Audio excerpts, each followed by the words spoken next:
Shalom. Leitura do primeiro livro dos Macabeus. A helenização de Judá.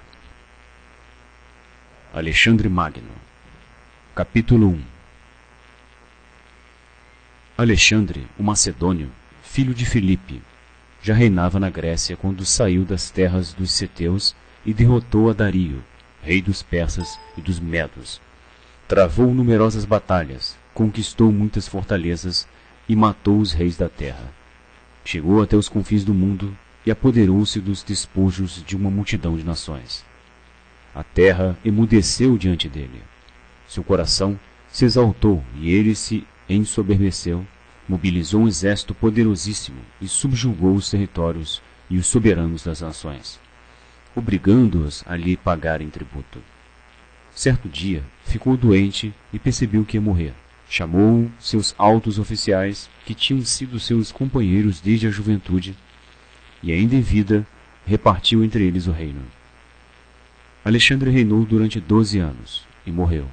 Seus oficiais assumiram o poder, cada um no seu lugar. Após a morte dele, todos cingiram o diadema, e depois deles, os seus filhos, por muitos anos. E os males se multiplicaram na terra. Dele saiu aquela raiz do pecado, Antíoco Epífanes, filho do rei Antíoco, que estivera em Roma como refém e que tornou-se rei no ano 137 do reino dos gregos. Por aqueles dias saíram de Israel homens iníquos, que persuadiram a muitos, dizendo: vamos fazer aliança com as nações que estão ao nosso redor, porque desde que nos isolamos, muitos males nos aconteceram. Essa proposta parecia boa. Alguns do povo resolveram ir com o rei, e este deu-lhes permissão para adotarem os costumes das nações pagãs. Construíram em Jerusalém um ginásio ao modo dos pagãos. Disfarçaram a circuncisão e renegaram a aliança sagrada, ajuntando-se às nações e vendendo-se para praticarem o mal.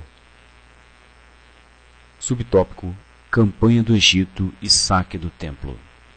Quando a seus olhos o reinado estava consolidado, Antíoco se propôs reinar também na terra do Egito, e pretendendo dominar nos dois reinos.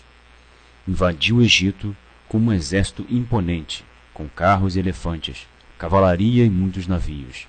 Travou o combate contra Ptolomeu, rei do Egito, o qual ficou com medo de enfrentá-lo e fugiu, deixando pelo chão muitos feridos. Antíoco tomou as cidades fortificadas e saqueou as riquezas da terra do Egito. Voltou então, depois de ter submetido o Egito, no ano 143, e subiu contra Israel e Jerusalém, com um possante exército. Entrou no santuário com arrogância e apoderou-se do altar de ouro e do candelabro com os seus acessórios. Também levou a mesa da apresentação dos pães, as vasilhas para as libações, os copos e taças de ouro, o véu e as coroas, a toda a decoração de ouro que estava na fachada do templo. Tudo ele saqueou. Levou a prata e o ouro, os objetos de valor e mesmo os tesouros escondidos que pôde encontrar. Roubando tudo, voltou para sua terra, depois de uma grande carnificina e tendo proferido palavras de extrema arrogância. Houve grande luto em Israel, em todo o seu território. Gemeram príncipes e anciãos, moças e jovens. Perderam o vigor. Alterou-se a beleza das mulheres. Todo esposo entoou lamentações. Ficou de luto a que estava no leito nupcial. A terra tremeu por causa dos seus habitantes, e toda a casa de Jacó se cobriu de vergonha. Subtópico: Apolônio em Jerusalém, construção da cidadela. 2 anos depois, o rei enviou às cidades de Judá o chefe dos impostos, o qual entrou em Jerusalém com um grande exército. Dirigiu aos habitantes falsas palavras de paz, e acreditaram nele. Foi quando caiu sobre a cidade de repente, aplicando-lhe violento golpe e fazendo perecer muita gente em Israel. Tomou os despojos da cidade, incendiou-a e destruiu suas casas e as muralhas ao redor. Levaram prisioneiras mulheres e crianças e apoderaram-se do gado. Em seguida, reconstruíram a cidade de Davi com alta e sólida muralha e torres possantes, tornando-a sua cidadela. Nela instalaram uma gente perversa, homens iníquos, que aí se fortificaram, acumularam armas e víveres, e reunindo os despojos de Jerusalém, aí os depositaram. Deste modo, tornaram-se uma grande armadilha contra nós. Tornou-se aquilo uma emboscada para o santuário, e um adversário maléfico para Israel em todo o tempo. Derramaram sangue inocente em redor do santuário e macularam o lugar santo. Fugiram por causa deles os habitantes de Jerusalém, e a cidade tornou-se moradia de estrangeiros. Sião tornou-se estranha à sua própria gente, e seus próprios filhos a abandonaram.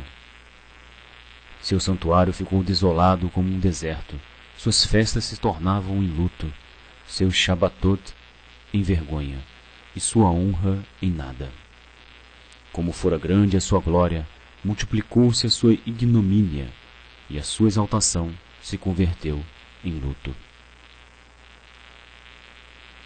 Subtópico: Antíoco suprime o judaísmo. O rei Antíoco mandou por escrito a todo o seu reino que todos formassem um só povo, e cada um renunciasse à sua própria lei. Muitos de Israel consentiram na religião dele e começaram a sacrificar aos ídolos e a profanar o Shabat. Além disso, o rei mandou decretos por meio de mensageiros a Jerusalém e às cidades de Judá, para que adotassem as leis das nações da terra. Ficavam proibidos os holocaustos e sacrifícios e expiações no templo de Deus, e deviam profanar o Shabatot e as festas, e macular o santuário e as pessoas consagradas. Por outro lado, deviam levantar altares e templos e ídolos, e imolar porcos e outros animais impuros. Deviam também deixar seus filhos incircuncisos e profaná-los com todo tipo de impureza e contaminação, de modo que viessem a se esquecer da lei e a mudar todas as observâncias. E todo aquele que não agisse de acordo com a palavra do rei seria morto. Foi nesses termos que o rei Antíoco escreveu a todo o seu reino, nomeou inspetores para todo o povo e ordenou às cidades de Judá que, uma após outra, oferecessem sacrifícios. Muitos do povo se uniram a eles, todos os que haviam abandonado a lei do Senhor e praticado o mal na terra. Assim obrigaram Israel a se esconder e a permanecer em lugares de refúgio. No dia 15 do mês de Caslel, do ano de 145, Antíoco levantou sobre o altar dos holocaustos a abominação desoladora. Também pelas cidades de Judá ao redor ergueram-se altares, e queimavam incenso diante das portas das casas e nas ruas. Os livros da lei que fossem descobertos, eles os rasgavam e lançavam ao fogo. Onde quer que fosse encontrado um livro da aliança numa casa, ou se alguém estivesse seguindo a lei, o decreto do rei condenava-o à morte. Como tivessem o poder, infligiam isto a Israel, a todos os que fossem descobertos, mês por mês, nas várias cidades.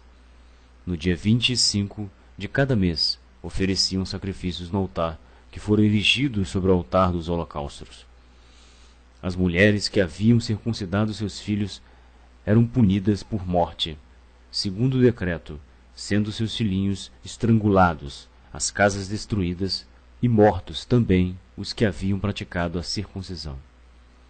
Todavia muitos em Israel permaneceram firmes, decididos intimamente a não comerem nada impuro.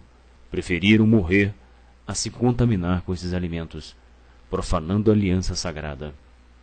De fato, muitos morreram. Assim, desencadeou-se uma ira terrível sobre Israel. Fim do capítulo 1. Shalom. Hag Hanukkah Sameach.